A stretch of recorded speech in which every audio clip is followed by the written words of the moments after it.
क्या आपने कभी सोचा है कि कुछ लोग सिर्फ कुछ ही शब्दों में दिल जीत लेते हैं, जबकि कुछ लोग बहुत कुछ बोलते हैं लेकिन कोई सुनना ही नहीं चाहता। कभी कभी ऐसा लगता है जैसे कम्युनिकेशन एक जादू है और कुछ लोगों के पास वो जादू होता है, लेकिन असल में ये कोई जादू नहीं, एक स्किल है।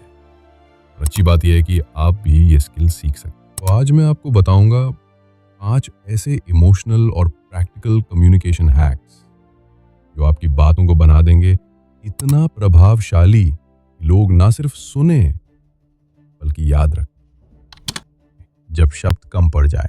आपने सुना होगा, action speaks louder than words.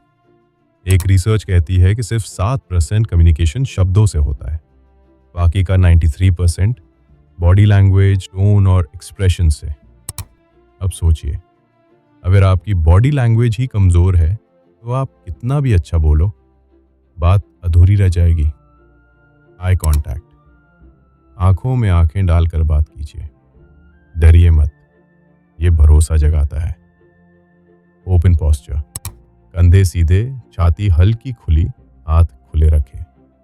इससे सामने वाला महसूस करता है कि आप ईमानदार हैं। फेशियल एक्सप्रेशंस, बात करते समय एक हल्की मुस्कान रखिए। गुस्से या उदासी वाला चेहरा सामने वाले को दूर कर सकता है। एक छोटी कहानी।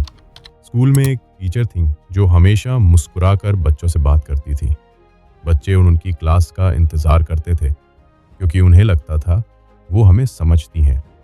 जबकि दूसरे टीचर जो चेहरा ही नहीं बदलते थे, उनसे बच्चे डरते थे। तो याद रखो, आपकी बॉडी आपकी बात का हिस्सा है।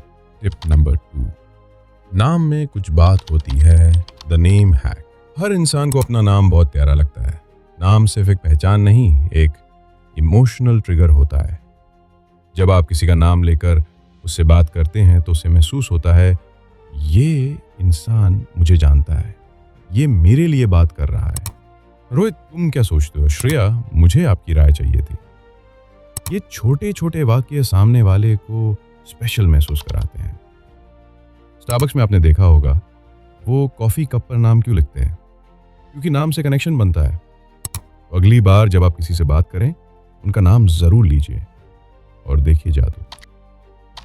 Tip 3, tone and voice modulation. जैसे म्यूजिक में सुर।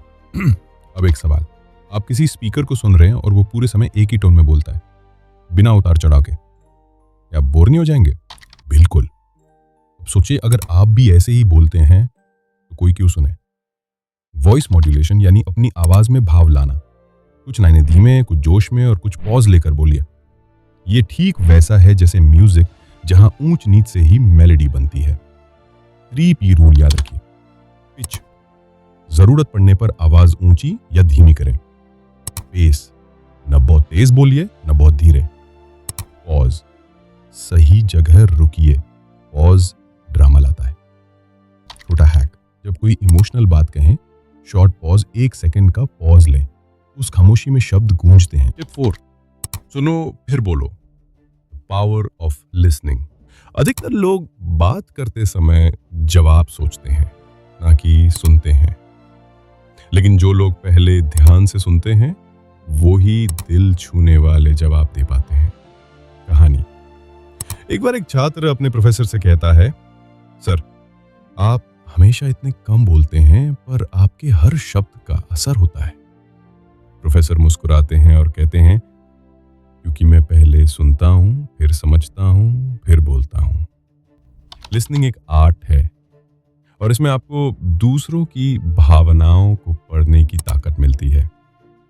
अगली बार जब कोई बोल रहा हो, उसकी आंखों में देखिए, सिर हिलाइए, बीच बीच में हाँ बिल्कुल समझ रहा हूं जैसे शब्दों से उन्हें एहसास कराइए कि आप वाकई सुन रहे हैं। Tip 5, stories and humour. बात को यादगार बनाओ। आपने गौर किया, जो बातें कहानियों के जरिए कही जाती हैं वो हमें ज़्यादा देर तक याद रहती हैं। क्यों? क्योंकि कहानी सिर्फ दिमाग से नहीं, दिल से जुड़ती है।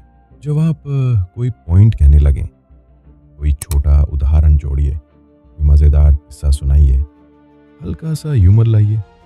उदाहरण, यार एक बार मैंने इंटरव्यू में इतना घबरा गया कि नाम तक भूल गया। उस दिन समझ आया कि कॉन्फिडेंस कैसे काम करता है, इंसान को सहज बनाता है। अगर आप दूसरों को हंसा सकते हो तो आप उनके दिल तक पहुंच सकते हो। दोस्तों, एक बेहतरीन कम्युनिकेशन स्किल ही नहीं बल्कि एक मजबूत सोच भी ज़रूरी है, क्योंकि कभी कभी हम बहुत अच्छा बोलते हैं लेकिन हालात हमें तोड़ने लगते हैं। दुनिया के ताने, असफलताएं, अकेलापन सब मिलके हमारी आवाज़ को अंदर ही अंदर दबा देते हैं। अब ज़रूरत होती है एक ऐसे दिमाग की जो हालात से न टूटे बल्कि हालात को तोड़ दे। अगर आप जानना चाहते हैं कि कैसे बनाएं एक ऐसा माइंडसेट जो अनब्रेकेबल हो, अडिग हो, शक्तिशाली हो, तो अभी क्लिक कीजिए इस वीडियो पर। How to train your mind be unbreakable. Again join mind communication शुरुआत है, लेकिन मानसिक मजबूती ही असली जीत है। मिलते हैं उस वीडियो में, वहां असली जीत है।